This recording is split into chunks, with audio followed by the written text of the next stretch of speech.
forgiveness is not your actions. Forgiveness happens inside, and then that dictates your actions. Sure. And people get that confused with empathy and sympathy and compassion, and they mistake forgiveness for that. So they think by extending some sort of empathy, you're forgiving. That's how they act. And those because forgiveness is not forgiveness is when you stop playing God, when you step back from that resentment. It's not something that you employ. Right. I forgive you. So you forgive, and then you can make the right choice. Yeah. And I think that is going to. I think that matters for this situation a lot. Right now, yeah. Because you need to forgive your enemy. You need to love your enemies. Right. Right. And if you love, because love doesn't mean to, right. Love is not your action. Not to hate them. Yeah. Love means not to hate them. And when you don't hate them, you can take the just action, which, and I mean, we're talking about Charlie Kirk. I don't think we've said his name yet, which is probably a mistake for the podcast, by the way. But, Charlie Kirk, of course, was a big Christian guy. Yeah. And he quoted the Bible a lot. And I know there are times in the past where we've we talk about the problem with Bible thumping, and there are people who get a lot wrong who do that stuff. But the Bible itself is a testament to truth. Right. And people who follow what it says in the Bible are going to be closer to the truth and have more access to the truth than people that don't. That's just going to be true. Yeah. You still have to have that internal disposition of forgiveness and love.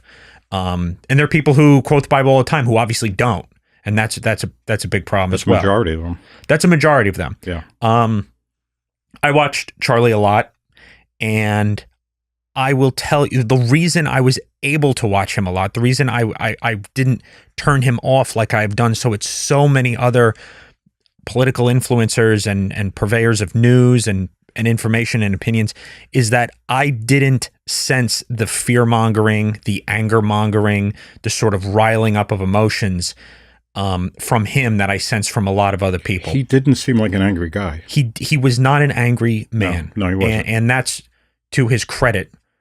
And to me, that means that he was actually living by the words and the passages that he was quoting all the time, which I think is great. To love your enemy, to not hate your enemy, to forgive. And by the way, what I'm saying is, if you're forgiving, you have that internal disposition, then you can carry out justice.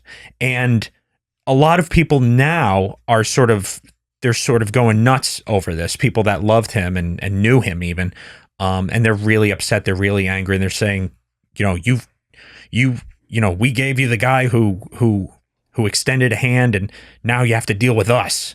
And that's kind of what they're saying now. That's not right. They're saying they're angry, and they're sort of a take no prisoners attitude. And I don't think that's what Charlie would have done under a similar circumstance. And the thing is, Charlie's a testament to living that way, to living without anger, because people are saying like, oh, it didn't work. Look, they took the one guy who tried it.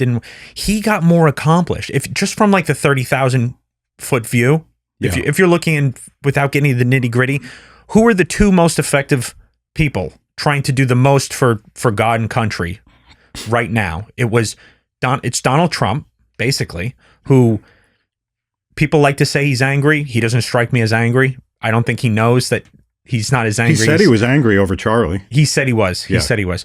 And Charlie Kirk. Charlie Kirk accomplished the most out of all the political influencers, all the political movers over the past 10 years. Charlie Kirk was the most influential.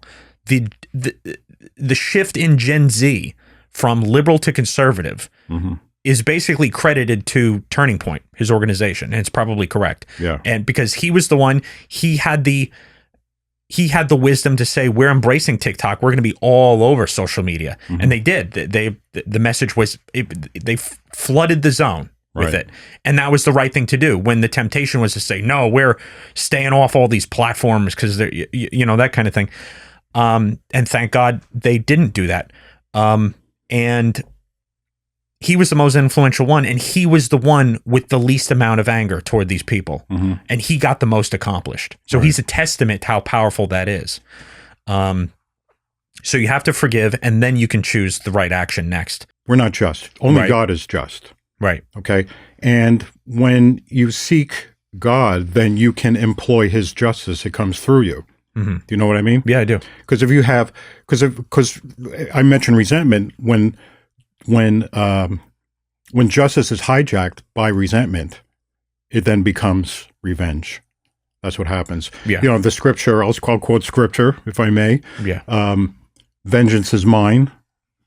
That's what God says. Mm. But when you avenge something that's wrong, you're supposed to be, we have a system of justice in this country that is supposed to mirror the love and justice of our Creator, because we're a country established under God. Right. And when men try to employ justice, they screw it up. Now, we don't have a perfect system because it is written by men, but we try to mirror, to echo the love and the justice of our Creator through that. And when we do, we get true justice. So you're quoting vengeance is mine. Right. Okay. Meaning it's not ours. Meaning it's God's. God says that, God not said- us. Correct. That those are not human words, right? Correct. Well, it's in the Bible, written by humans. You know what I mean? Yeah. People have to be careful about this revenge thing and taking joy Yeah. in watching the misery of somebody else Yeah, that's no happen. good. That's not good. But there should be some relief in justice being served. Mm-hmm. As long as it's true justice and not revenge. Yeah. Because revenge tightens you to that thing within you that's just as evil as the person committing the crime. Yeah.